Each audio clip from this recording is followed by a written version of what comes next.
Okay, good afternoon, everybody, and welcome. My name is Alana DeGee, and this afternoon I'm joined as well by Rowan Stridham, and we're from the product team here at Reapit. And today we're here to talk to you about the most recent stage of the Queensland rental reforms and how they've impacted Reapit's online application form 2Apply. Now, this afternoon, we'll be starting with a brief welcome and a poll to understand how the legislation changes are impacting you and your office's leasing processes. Following this, we'll be walking through the 2Apply application form. We'll also be reviewing the key changes that have been made to help you remain compliant. Now, today we are also lucky enough to have our 2Apply team here on the line answering all of your questions that you have throughout the session using the Q&A box. At the end of the session, we'll also come back and set aside some time to any other questions that haven't been answered. Now, today's session is all about helping you stay informed and compliant following the latest stage of rental reforms here in Queensland, which came into effect on the 1st of May 2025. As many of you will know, these rental reforms are part of a multi-stage legislative rollout. The most recent update marks stage 3 of the reforms, and it introduces new, very specific requirements around the rental application process, particularly what real estate agents can and cannot ask prospective tenants when they apply for a property. Now, these changes are significant and they are directly impacting the way that you use tools such as 2Apply and Inspect Real Estate. Now, 2Apply has already been through a very similar reform-driven update in many other Australian states, and we've worked through each of these changes with care and precision, and our team understands what's needed to get it right. So you can be confident that 2Apply is being updated with compliance, usability, and of course your day-to-day workflows in mind. Now, here at Reapit, we take compliance very seriously, and doing everything that we can to help you in remaining compliant is our absolute top priority. Now, for this reason, over the past several months, we've been diligently engaging with our in-house legal team and working closely with the REIQ and directly with the RTA to ensure that Inspect Real Estate and 2Apply are updated to reflect the legislative changes. Now, based on our discussions, some of our key updates to 2Apply include the following areas: the removal of a number of different questions and fields, updating wording of certain questions, as well as making various refinements, or in some cases, adjustments to the entire sections of the 2Apply application form where it's been required. So in today's session, here's what we'll be covering. We'll be doing a guided walkthrough of what is now available in the updated 2Apply application form. We'll also go through each section one by one and give you everything that you need to know to use Inspect Real Estate and 2Apply confidently to help you remain compliant. And of course, as mentioned earlier, we'll be more than happy to take your questions live throughout the session as we go using the Q&A box. Anything that we don't get to, we'll cover off in an extended Q&A session at the end. Now, before we dive into the walkthrough of the updated 2Apply application form, we'd love to get a quick sense of how these recent changes have impacted you and your office's application processes so far. So we've flashed a few quick poll questions up on the screen earlier, and this was just to get a sense of where everyone's at. We do really appreciate everyone's feedback today, and the responses we collect will help us to prioritise future development work and to make sure that we're able to support you as best as we can. I'll now hand over to Rowan to start walking us through the 2Apply application form changes. Perfect. Thank you for the introduction, Alana. So before we jump into the actual form, I would like to just quickly touch on a couple of fields or a few fields that we've had to remove from the application form. So the first one that I would like to mention is that rent price editing is no longer available within the application form. What that means is when somebody goes to apply for a property, they will not be able to update the rent for that property. So that will be locked down. The second thing is that the dependent's name and ages, those have been removed. So you don't have the option of going in and adding your dependent's name and age anymore. So you won't be able to get that information once the application is submitted. The other couple of fields that I'll mention is the emergency contacts. So emergency contacts have been removed from the application field. from the application, and then also the application question section has been removed. We made that decision around the application questions because of the nature of the questions that are asked within the application question section. None of those questions really meet the requirements of the Form 22 and also the new rental law changes. So I thought I'd just touch on those couple of fields before we jump into the actual form. So I will quickly just go out of the PowerPoint presentation and bring up an application form.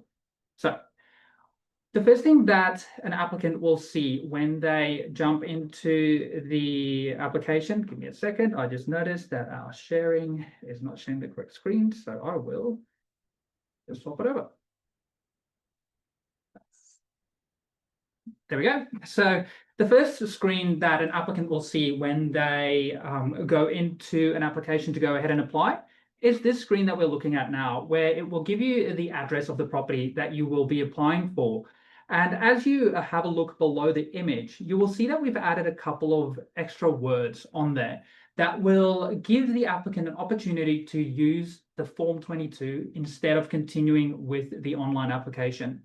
So a recent update that we've made to this section is to actually allow you to upload a copy of the Form 22. So you can go ahead, fill out those required sections within the Form 22, where you will specify the types of documents that they need to add, how they can submit the application, and you can upload that to Inspect Real Estate.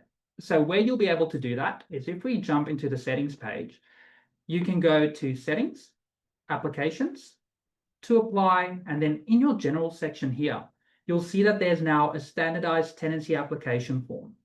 You have the option of enabling this wording if you would like.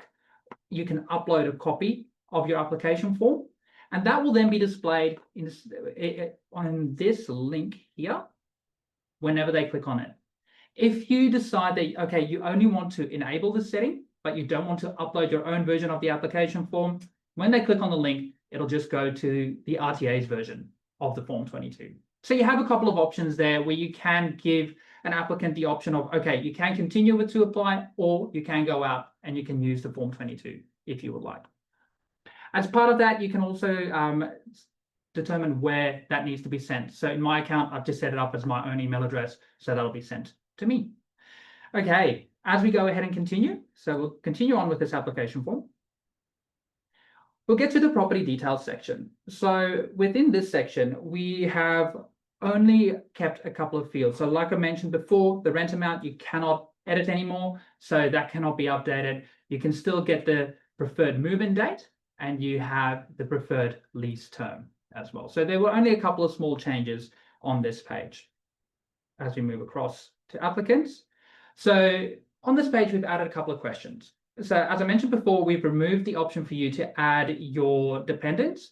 What we've replaced it with is a couple of questions where you can see we ask how many people will be living at the property, and then also how many of those occupants are under the age of 18. The question of how many occupants are under the age of 18 was added a little bit later on, just on the back of feedback that we've received from you and then also from the RTA and the REIQ, just to make sure that you can get all the information that you need as part of the application form. Within this applicant section, if we scroll down, you will see that you can still add other applicants. So these can be people that are over the age of 18, and those people want to be a part of the lease agreement. So you can still go ahead, add them like you would normally add them, enter all of the information, and send that invitation link so that they can go ahead and start their application as well. So we'll move across to the personal details section. If we talk about the personal details section, this is where I think the majority of the changes that we've made were made in this section here. So you can see that it does have quite a few different sections. So we'll just go through them one by one, and I'll cover some of the changes that we've made. First up, if we have a look at the Your Details section, you can now enter your current address. So as an applicant, you can go through and enter the current address that will be displayed as part of the application or the applications module when you go ahead and process your application. The date of birth is still available. And this is probably one of the first big changes that you will notice. This section at the bottom here used to be called the About Me section, where we gave the tenant the opportunity to write a bit about themselves, give you a bit more information.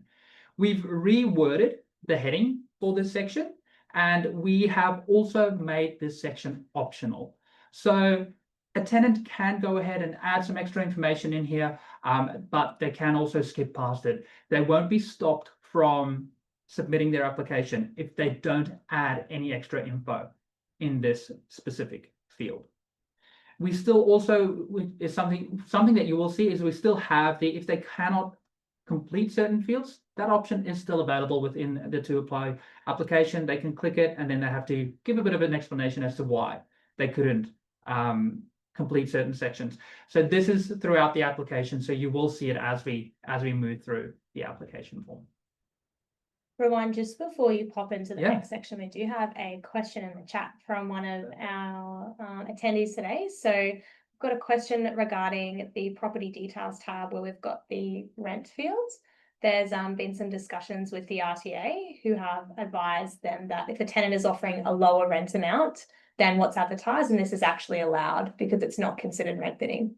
It's an interesting one there. It is an interesting one. We can raise it with the RTA and just have a conversation with them. So what I will mention, at the moment, it is locked down that you cannot edit the rent field. But in 2Apply, we do have quite a few different settings where if we get the advice from our legal team and in consultation with the RTA that it can be opened up, we do have the option of changing that so that it is editable, but you can't offer something higher that will be seen as rent bidding. So it's definitely something that we can take away. We can have a chat to the RTA about, we can have a chat to our legal team about that and find out, is this something that we can consider moving forward? So, yeah. Absolutely. Thank you for the question. Perfect. Okay, so that's the Your Details section. So we'll move on to rental history. So for a lot of you, if you've looked at the 2Apply application form in the past, the rental history section will be new. This used to be our living history section, where you were able to capture all of the information for a tenant. So not only their rental history, but also if they're an owner-occupier, if they were living with family and friends, that sort of information used to also be able to be entered in this section. We've had to make some changes to this section where we've had to rename it to rental history. And we've also had to then remove the option for somebody to say that they are an owner-occupier. Instead, what we've had to do is change it so that they can enter the contact details for a property manager or an owner. This is because you can only really ask for information from somebody if they were a part of a tenancy agreement in the past. If they were an owner-occupier, we weren't allowed to ask for that information anymore. And that's where the current address will come into play for you guys. So you will still be able to use the current address to do a couple of searches, find out, okay, were they actually owner of that property? But unfortunately, we won't be able to send rental references and that sort of thing that we used to in the past, even if it was family and friends. So within this rental history section, we just explained to them to please add their rental history. So I'll just quickly scroll down. You'll have this add address button at the bottom where they can go ahead and add their rental history. And we also still tell them that you as a property manager, or if it's a rental provider, might be able to contact them with, or their reference with a couple of questions.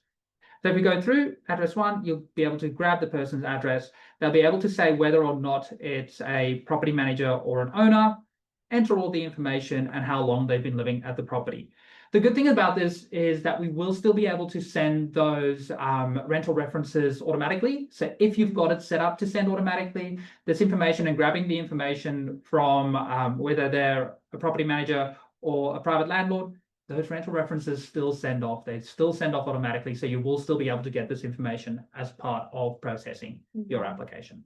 And it's also just worth noting here that we have gone back and forth on this one quite a few times and confirmed that the contact details collected here definitely do not count towards your 2 references that you collect. This is considered separate and something that we've discussed at length with the RTA.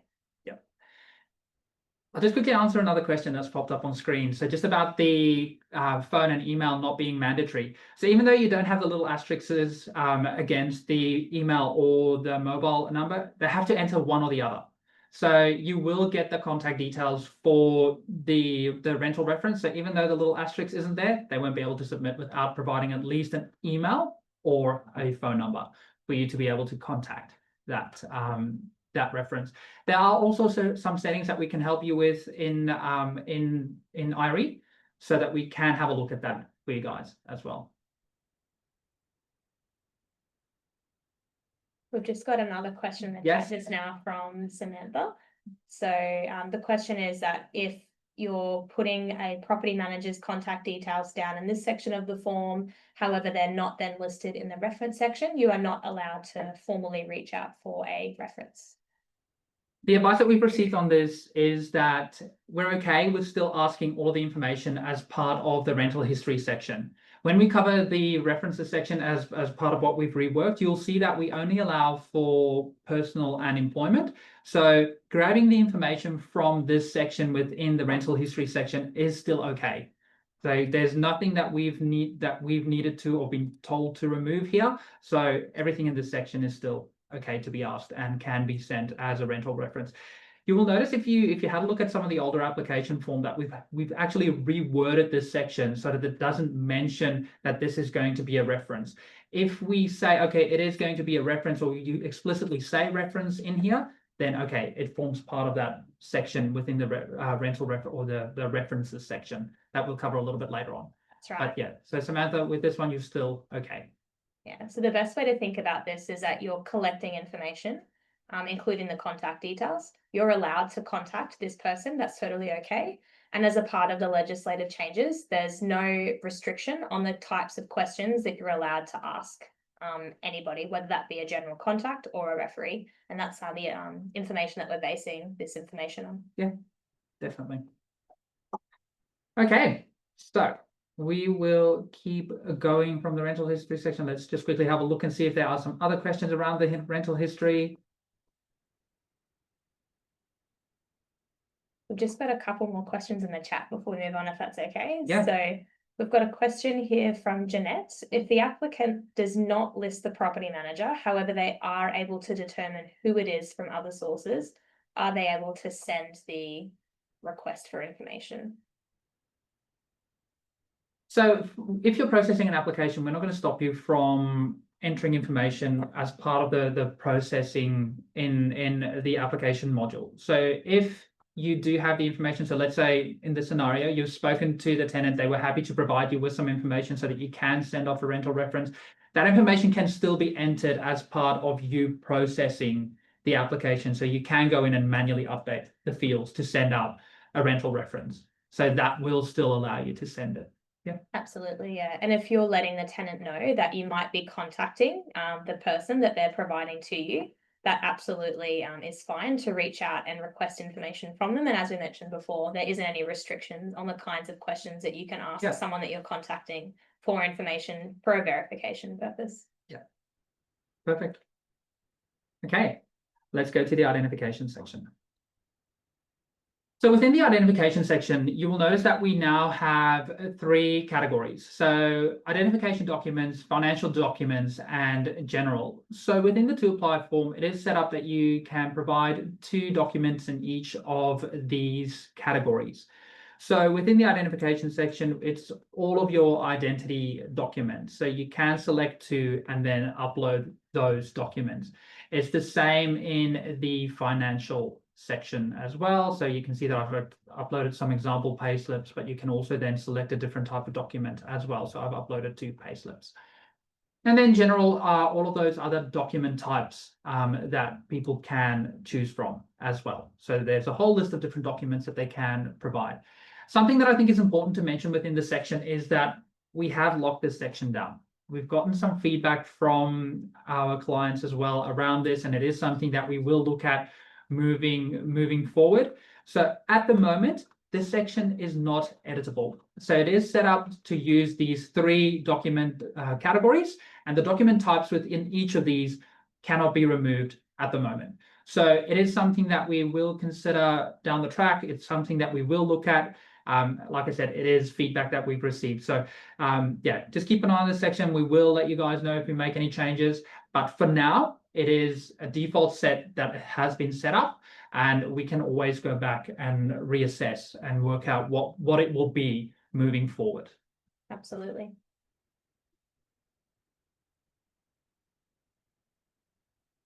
We'll just address a couple more questions in the chat before we move on, if that's okay. So we've got a question here just about the financial document section. And the question is asking if we're able to provide some more specific wording to request recent payslips or recent bank statements specifically.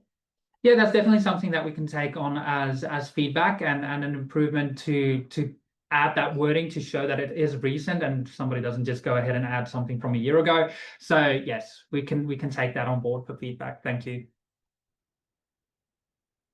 We've got another question as well from Kirsty. Will applicants be allowed to upload more than 2 items per category if they choose to? Yes, definitely.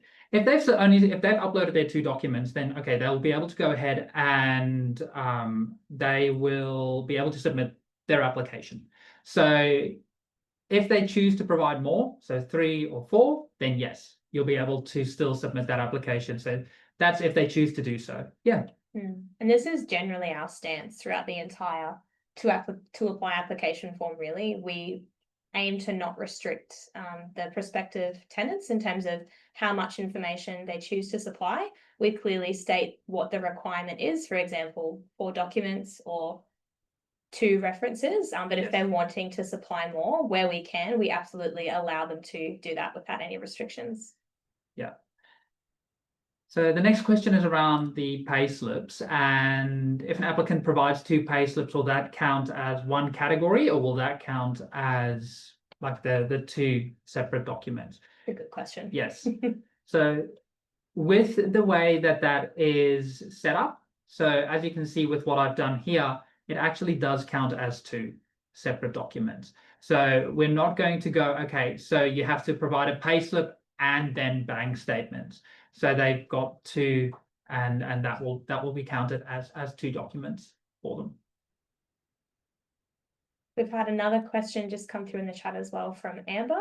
If a tenant only selects the payslip option, will 2Apply automatically select a second document, even if the tenant hasn't supplied anything? No. So if they provided the 2 payslips, so the important thing here is the 2 documents, right? So if they provided the 2 payslips, then that will count as their 2 documents. If they provide 1 payslip, then they are required, or they will have to provide something else.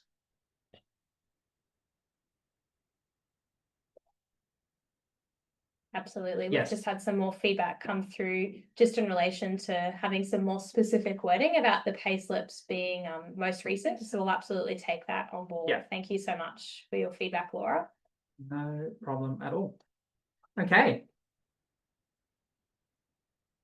We've just had another question come through in the Q&A box. So if a applicant supplies no documents, will the application go through? Another great question. Yes. No, so no, it won't go through unless they go ahead and they tick this I cannot fill out the fields, and they have to give you a reason. So they have to type something in there to kind of explain that there's a reason why they haven't been able to provide these documents to you. So you'll have a bit of an explanation as to why, and it's something that you can then follow up with the applicant as well. Yeah. It's worth noting here that this section actually appears on all parts of the 2Apply application form, and it really just ensures that no matter a tenant's specific circumstances, they're always able to complete and at least submit their application and put in their interest to rent the property. However, it will very clearly display in your Inspect Real Estate 2Apply application processing grid exactly which applications have met the requirements and which ones haven't based on your settings. Yeah. Exactly. And then we've got another question from Amber, where she has noticed that when applying for a property, there were a couple of documents that has come through as a proof of balance, but when they click on it, nothing shows up. Amber, that is something that we are looking into at the moment. That is not expected. We're trying to figure out why that is happening. So we will let you guys know as soon as that has been looked at and fixed up. We think it's a bug, but we will let you know as soon as we have a bit more information. Absolutely. Okay, can you put some examples of documents that they can add? Let me just have a quick look. So the next question is just around adding some extra information and putting some examples to documents that people can add when they look at adding some financial documents. And that's definitely something that we can look at with the wording as well and encourage people to add certain documents just as some examples. So we can have a look at that. Definitely. Okay. So let's just have a quick look. There are quite a few questions coming through. So we'll just have a quick read through some of them and just see if there's anything that we... So we've got an interesting call out from Nicholas. For example, if a tenant, was to select that they're wanting to upload their driver's license and passport as a part of their identification documents, what is stopping them from putting in their Blockbuster video identification? Great question. Yes. And honestly, there's nothing. Nothing is Yeah. going to stop them from uploading that file. And this is why it's really, really important to make sure that you've got diligent processes in your application processing stage. And we also, of course, recommend that, particularly because of these reforms, that you are doing a verification of your prospective tenant's ID before you recommend them to the landlord using a tenancy check from the suite available. Okay. So yes, that is the document section. Can we just quickly have a look at anything else before we move on? We've got another question from Anthony. Can the tenant pre-fill the application based on previous applications they've submitted? Yes, so nothing has changed in that regard. So if you go ahead and you apply for a couple of properties, your information will be kept and you can go ahead and apply for other properties without having to re-enter all of the information. Something that you do need to keep in mind is that tenants do need to keep applying for properties because otherwise their information will be removed as part of just our data retention policy and making sure that the data is handled in a sensitive way because it is sensitive information as well. Yeah, absolutely. We've also got another question in the chat from Jeanette. At Jeanette's real estate office, they've got a lot of people applying for properties that are moving from interstate, and they're finding that they might supply 2 financial documents, but it's for a job that's not actually continuing once they move into the area. So perhaps the next page where it's got the questions about the other ways of paying the rent, that might be relevant. That might be for Jeanette here. Yeah. Okay, perfect. Okay, that's it for the identification section. So we'll move on. If you guys have any more questions about the identification section, please pop them in the chat. We might come back to them later on if we have a bit of time to go back as well. So the financial section. So financial section is where you will notice quite a few changes. So within the financial section, we've had to rework it a little bit. So historically, the financial section had a question where we were asking if somebody was retired, and if they selected no, it will ask you to fill out all the employment information. That's now been reworked so that when you get to the financial section, you can go ahead and click on add employment, and it'll add your employment information. So you can go ahead and add your occupation, your company name, the start date, the end date. It will be default ticked by it is still in this role because we need to focus on current employment. So that is why it will be ticked. But if a applicant chooses to provide information from a past employment, that is up to them. But for us, we'll encourage to add current employment details, and then you can go ahead and add your income as well. You will notice that we've had to remove a lot of the contact information from this employment section, and that is on the basis of if we were capturing information about their employment, then it is classified as a reference. So one of the improvements that we will make, and I'll mention it when we have a look at the references section, is that we will try and capture employment information as part of a reference. And that I'm talking about the contact details.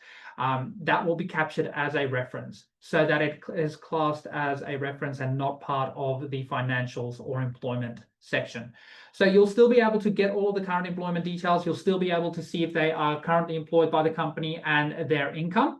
And that can be confirmed by payslips if they attach those payslips.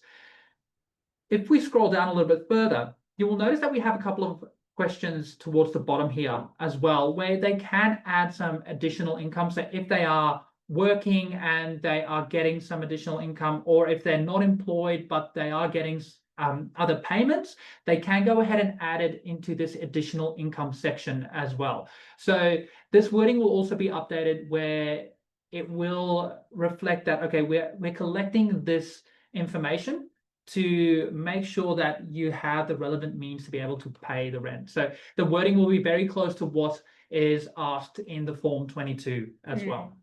If we go ahead and add additional income, you can then go and just enter the income source as well as the income amount. Rowan, when were those particular changes coming out that you were just speaking about before, those wording changes? The wording changes will be next week. Yes. Excellent. So next week is when we will make those wording changes as well. Okay. Great. And then the last question on this page is, if they don't have, if they're not employed, they don't have additional income, but they have, let's say they have a large amount of funds in their bank account, or They've sold their house. they sold their house, whatever it might be, they can go ahead and say, okay, we do intend to pay the rent in other means, and they can go ahead and add these details for you as well. And this information will be displayed as you go into the applications module to go ahead and process an application. Right towards the top of the page, there will be some information where you will be able to read, okay, how are they going to, or how are they intending on paying the rent as well. So it's in this section here that we're prompting for them to pop in any details about future employment. So that's in relation to Jeanette's question just earlier. So that should be helpful there. We've also got another question that's just come through in the Q&A box. Yes. Do prospective tenants need to supply evidence of a secondary income that they're listing? They don't have to provide evidence as such, so it'll just be the information that they have to provide in the employment section. We don't force them to attach a document. We don't ask them to attach another payslip for the secondary job. Yeah. Yep. So you still can't ask for more than 2 documents in total to verify someone's ability to pay the rent. So the 2 documents that are captured in that prior section are the only documentation that you're really allowed to capture. And this section is really just supplementary information in addition to that. However, you know, that's not to say that they might not have uploaded something relevant to support that in that prior section. For example, a Centrelink statement. Yeah, definitely. We've got another question around the additional income and if that will be included in the calculation of their financial affordability. And yes, if an applicant has added some additional income, that will be included in the financial affordability. What I will highlight though, if they answer the question around the other means of paying rent, so they have savings, that will not be included in the affordability calculation because it's just a text box. We can't actually grab that information. So what you will see when you go ahead and process your application is that the financial affordability will be highlighted in blue, and it will tell you you need to have a look at this application just to determine the affordability. So we do highlight it if they enter something in this section for you as well. I think if you hover over the blue ring, it might even sort of tell you what the tenant has written in that section there. So it's really easy to see and find. Yes.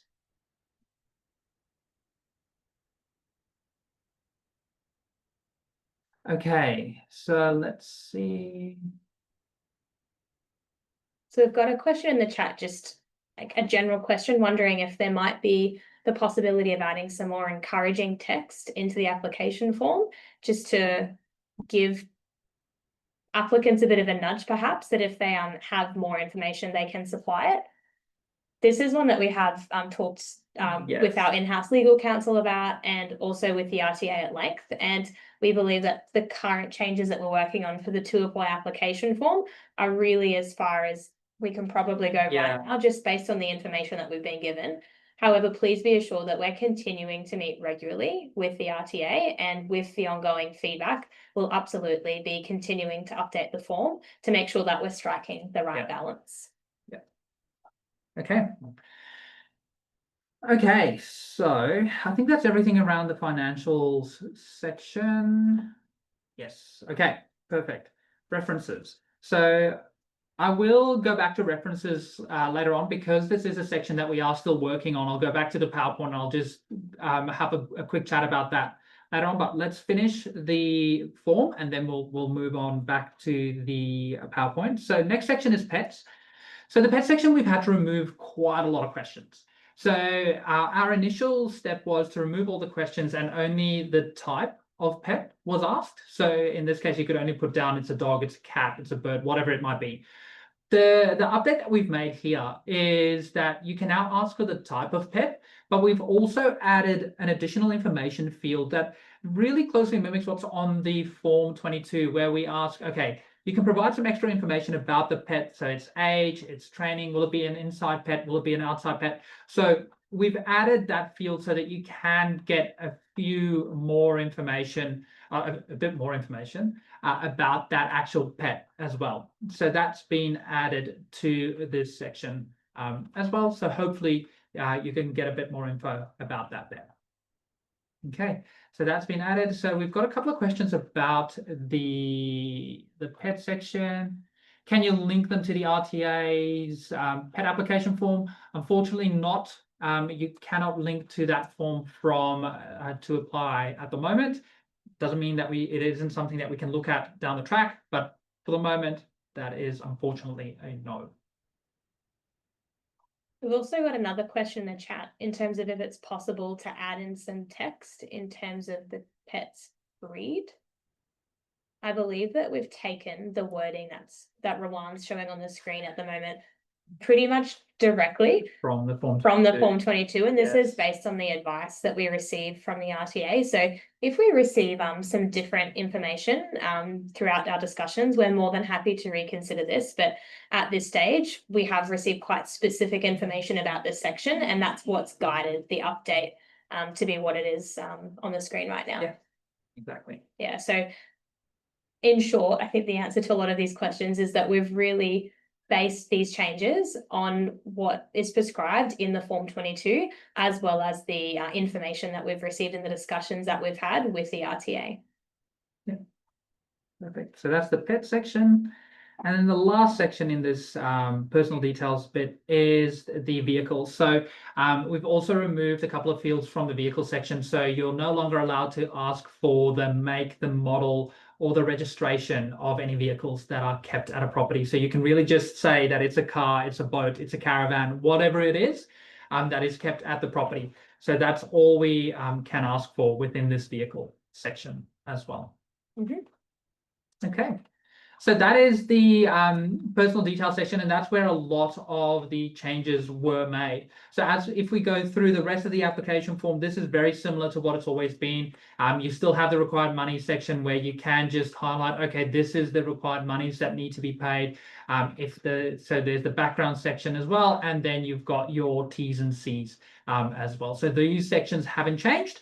They are still the same, but that's really all of the changes that we've made to the form at the moment. So, and I'm saying at the moment because we are continuing to talk to the RTA, we're continuing to take on feedback as well, so that we can continue to refine the form and make sure that we get you to as close as possible a form that you can go, okay, with confidence say is compliant.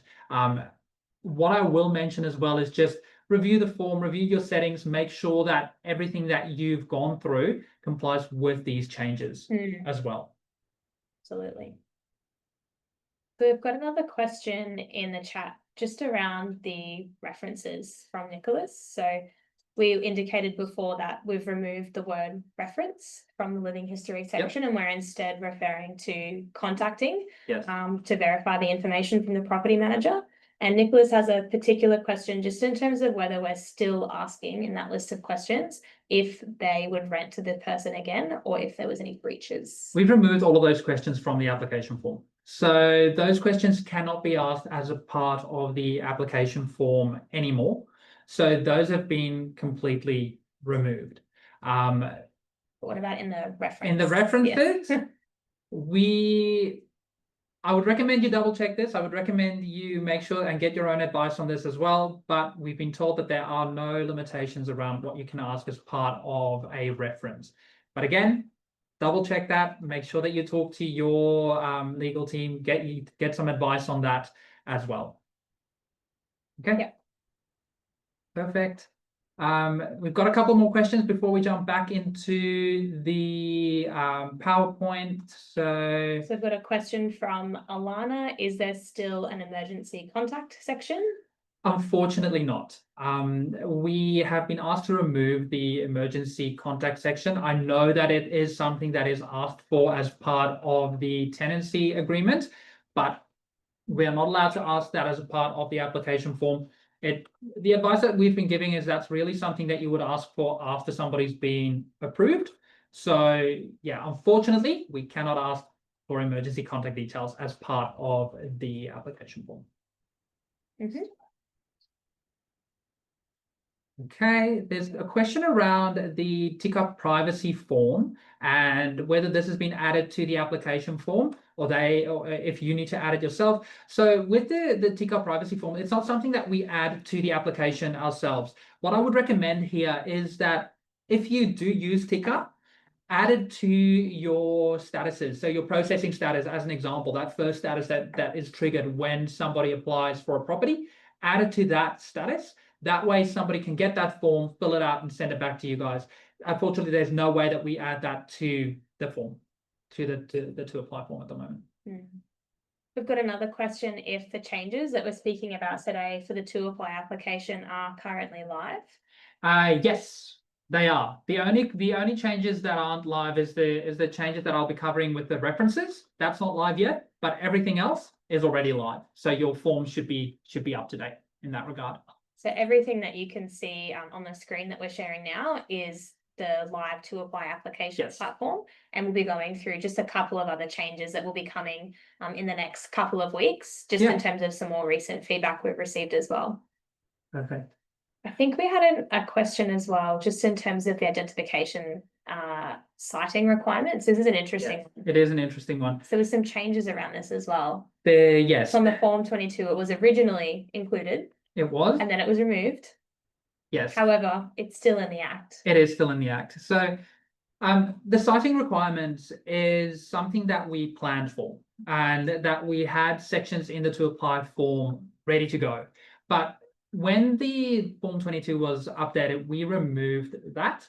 And just because we removed it doesn't mean that they can't still go ahead and provide ID for citing.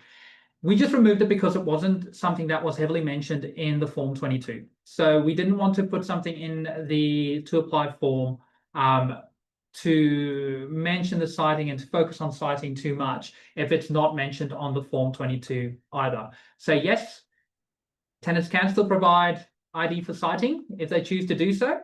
What they will need to do within the form, though, is in the identification section, just go, I can't fill out these fields. Click on the I'm unable to provide the required information, and they can type in here that they will provide ID for citing. Yeah.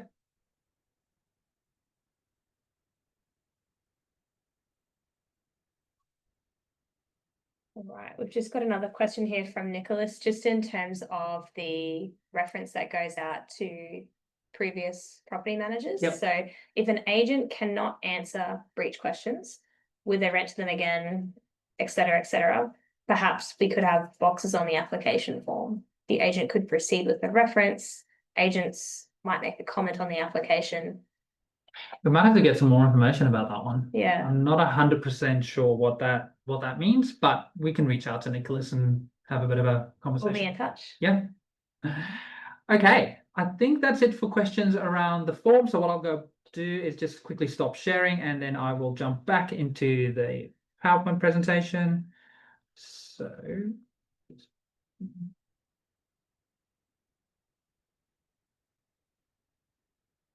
we've also got a question here from Gil from a bit earlier. It seems that the rent paid field isn't filtering through to the application form. So would this be in relation to the rental history section? So I believe that we're no longer able to ask what the rent amount paid was. If it is any in the rental history section, then yes, we're not allowed to ask for the rent amount as part of the rental history anymore. So that's been removed. So if it is in relation to that, then yes, it will say that. So with a lot of the with this changes, so Gil, if you've mentioned if you've noticed that once a rental reference has come through, or some rental history information has come through and it's saying 0, all of that will still be cleaned up as well. So we were mainly focusing on getting the application done and getting that information fixed up before we are going to be looking at the applications module as well and cleaning a bit of that up as well. We just wanted to make sure that the application itself is in a good position before we move on to the back end information. Absolutely. Yeah. Just got another question in the Q&A box as well from Lizzie. So if an applicant is not meeting their affordability check, Lizzie's clarifying that they're not allowed to ask for any more documents other than what's already provided. So this is an interesting one. I'm going to attempt to answer this in a very political way. So Lizzie, our interpretation is that you're not allowed to go and ask for more than 2 documents. However, you're absolutely able to let a prospective tenant know that their application has unfortunately not been successful because based on the documentation that they've provided, you haven't been able to successfully assess their ability to afford the rent for the property. So you can give them that as a statement. That's factual information. And what the applicant chooses to do with that information, for example, that might prompt them perhaps to supply some more information, or they might just accept that that's not the property for them. That's totally the tenant's choice in terms of whether they wish to supply it. So if you stick to providing very factual information, that's the best piece of I guess, information that we can provide just based on our interpretation. But it's a great one to seek your own independent advice on as well. We'd definitely recommend that. Yeah. Perfect. Okay, we'll quickly cover the references section. So as we've mentioned a couple of times now, we are working on updating the references section. So at the moment, the references section is only set up to allow you to collect personal reference information. So that is going to be updated, where an applicant will be able to select their connection, so the referee's connection to the applicant. So if you click on the drop down that is displayed in the screenshot on screen, you'll be able to select personal reference or employment reference. So if they select either of those, they will then be able to provide the first name, last name, contact email, and mobile for you to be able to still complete a reference. So if they provide a personal or an employment reference, they can go ahead and still send you can go ahead and still send off references. So these can still be triggered automatically once this update's been completed. It will still trigger those reference requests automatically once we receive the information, so they can then be completed as well. At the moment, while we work on this section, none of those automatic references are being sent. So as soon as this update is done, those will then be sent again. But it is important to note that we're no longer asking for contact details as part of the financial section. That has all moved to the references, and you can select to provide either a personal or an employment reference. So we're hoping to have this live in the coming weeks, and we will notify you as soon as that is live and working as expected. So we're currently testing it just to make sure that it's all working, and you can still get those reference answers and ask those questions if a reference is provided. Something to keep in mind, though, we cannot force somebody to add their employment contact details. They are going to have the option to select personal or employment. So it's not like what you were used to in the past, where we could force somebody to enter contact details for their employer. This is going to be completely optional. They have to go and select employment. If they choose to provide 2 personal references, then yes, it's all that's all you will be able to get. If they choose to provide a personal and employment reference, then that's great. You'll be able to still do that employment reference check. Perfect. We've just had another quick question in the Q&A about if we're going to be providing any documentation about these changes after the webinar. There is actually a blog post that we have with where you can click on the link, and I think we'll pop it in the chat for you guys to be able to go to that blog post. So it highlights all the changes that we have made to the form. So have a look at that. We will update it as we go through and make changes to the form as well. And once the recording's available, we might just pop the webinar recording on there for your reference as well.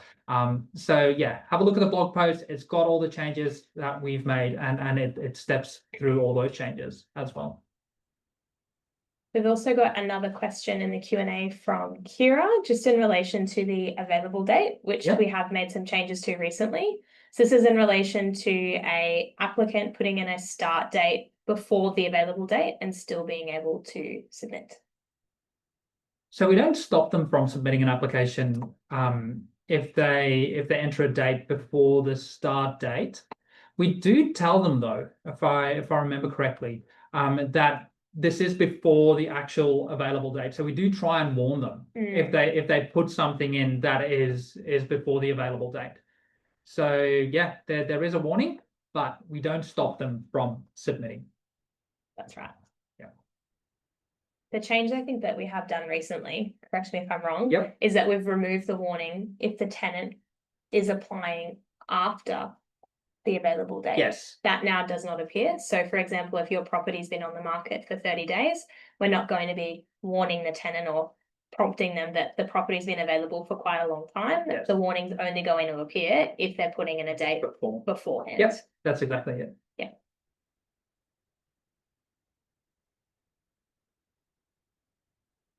So we've got another question around the references, where if the applicant doesn't provide an employment reference and provides only 2 personal references, can we ask for employment details for a 3rd reference? Unfortunately not. We can't encourage them to go and provide another reference. What I would recommend in that situation is, again, seek your own advice, but you can always have a conversation with them. If they say, yep, it's fine, then it should be okay. But if they say no, they've already provided you with references, then unfortunately that's it. Like you can't go any further with that. I think just stick to factual statements instead of asking the tenants for more information. For example, you haven't been successful in getting this property because we weren't able to verify your ability to pay the rent based on your employment details. Yeah. And that's just a statement. And if the tenant would like to provide you more information afterwards, it's their choice in terms of whether they'd like to do so. But you really can't be prompting and asking, can you please provide a 3rd reference? That, based on our understanding of the updated reforms, is not allowed. Yep. Okay. I've got a couple more slides just to quickly run through, just around some collection of personal information and what happens with that information once somebody applies for a property. So we have a data retention policy in place for all of the information that is collected as part of the application form. So for any unsuccessful applications, we only keep that data within the Inspect Real Estate system for 60 days. So 60 days after submission, we delete that information. So all of the information that they've provided along with the documents will be deleted 60 days after submission if the application is unsuccessful. If the application was successful, then we will keep that information for 3 years. So it is important that if there is a successful application, that you do download that information and keep it somewhere that is safe, firstly, and outside of the Inspect Real Estate system. After 3 years, we will delete that information. Prospect data, so that means your inquiry information. So if I send you an inquiry and it has my name, my phone number, email address, that sort of thing, I'm inquiring about a property, that information will still be available to you. We also retain some information for reporting purposes, but it's just information like the application was received. It won't have additional information about the actual application. That is also deleted. And the last thing that I mentioned around the data side of things is that we cannot recover the data. Once it is deleted, it is deleted. I know in the past that we've been able to do a bit of work to try and get some information back, especially if it's older applications, but we are no longer able to recover any information.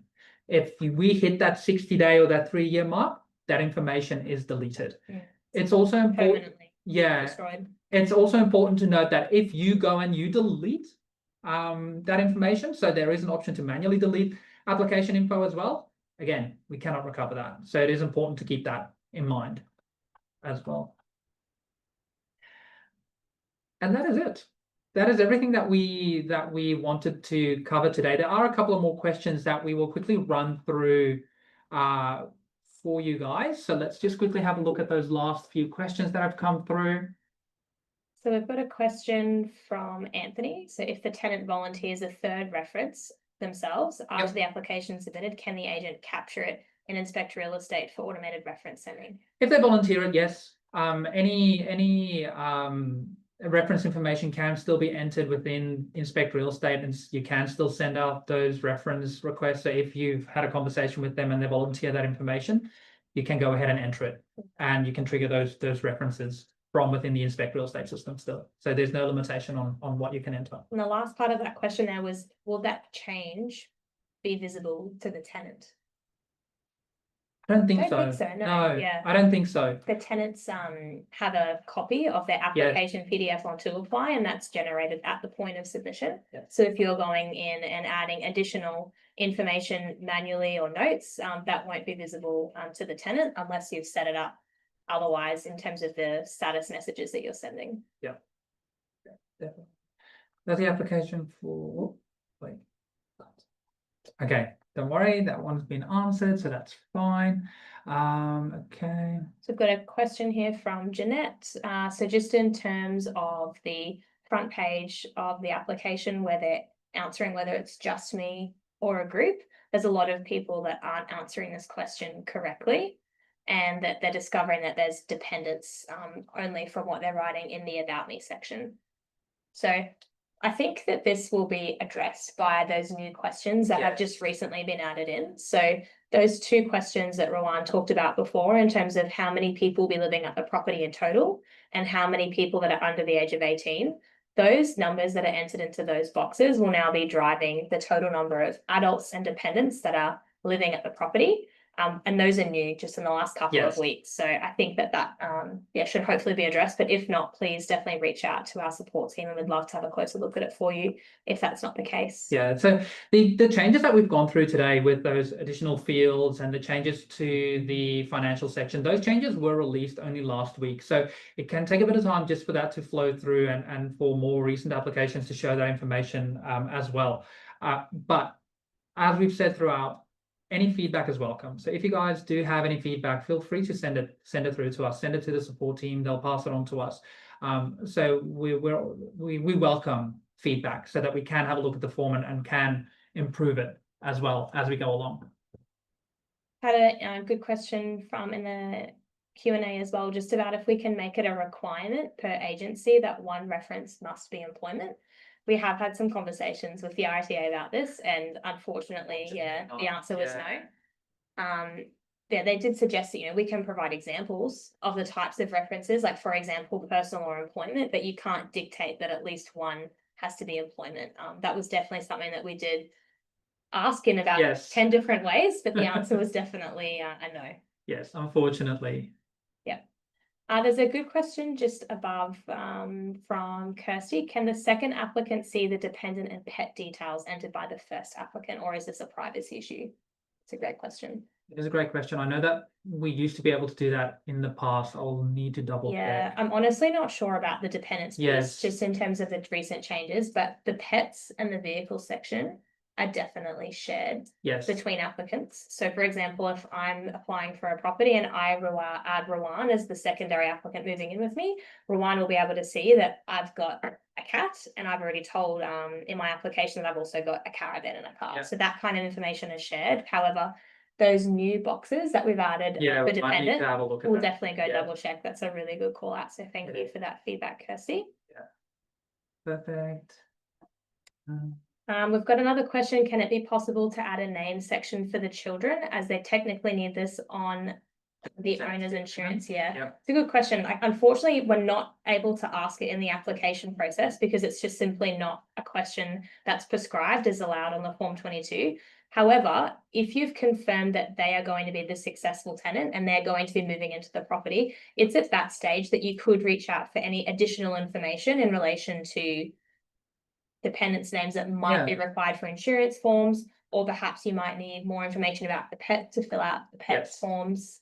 So it's really at that stage, once you know that they're going to be the successful tenant and they're signing the lease agreement, that it would be acceptable Yes. to ask for extra information like that. Okay, one other question. If the applicant selects 2 occupants above 18, can it be a requirement for the second applicant to submit an application before it's submitted as a whole? Unfortunately not. This is something that we've also looked at for when we were updating application forms for other states. And in some cases, somebody can be over 18, but still classified as kind of a dependent. Yeah, they might where- not have the capability of Yes. completing their own application form. So yes, that's a tricky situation with, yes, even if they are over 18, we can't force them to fill out a whole 2Apply application form. We do have some really helpful text though on that screen that states that the applicants that are added should be anyone who is going to be on the lease agreement. Yes. So we really hope that that wording helps to clarify that for the people using the 2Apply form, that it's clear that if you're going to be on the lease, that you need to be added as an applicant on our 2Apply application form. I've got a question from Nicholas, just a suggestion if on the opening page of 2Apply, could we perhaps state that it's in the tenant's best interest to provide as much information that's up to date as possible and put your best foot forward. This is something that we're definitely willing to, I guess, consider based on extra information we discussed with the RTA, but I guess just be reassured that we've taken a very pragmatic approach to these reforms. We've really tried very hard not to take it too far and also not to not go far enough. Yes. We've tried to strike the right balance, and it's really challenging and we're not always going to get it right. So we'll absolutely keep evolving these changes. We've probably released changes every single week for the past 3 months. Yes. In relation to the Queensland rental reforms, and I imagine that that's probably going to continue for the next couple of weeks and months. So we'll absolutely be able to continue evolving as we receive new information and have further discussions with the RTA. Something that I will add to that is the opening caution. So this is a field that is editable, that you can go ahead and update and add some information to as well. So if there are some questions that, or a bit of information that you want a tenant to see before they continue the application, have a look at your settings, have a look at the opening cautions. You can put some information in there as well. I've seen some really good opening cautions recently, just after the changes as well, with people explaining what is expected as part of the application form, but also giving the option for people to go and fill out a form 22. So yeah, have a look at the opening caution section, get some advice around what information you can put in there to kind of guide tenants on how to complete the application as well. Excellent. We are running over time, so we'll have a quick look and see if there are some other questions. Otherwise, we will answer them before we end the webinar, or we'll reach out afterwards. So yeah, I think we'll end it there. So thank you everybody for joining. We hope that this was helpful. We hope that you've gotten some of the information that you needed around the 2Apply form and the changes that we have made to the 2Apply form as well. So, yeah, absolutely, and we'll definitely be in touch. Please keep refreshing that blog post with the latest information. As Rowan mentioned, as those changes come out next week and in the coming weeks for the other ones, we'll absolutely keep you informed with further email communications, and everything will be released on that blog post so that you have a full comprehensive list of all of the changes and how best to use the platform to ensure that you're remaining compliant. Thank you so much for joining us today. okay. Thanks everybody. Bye-bye.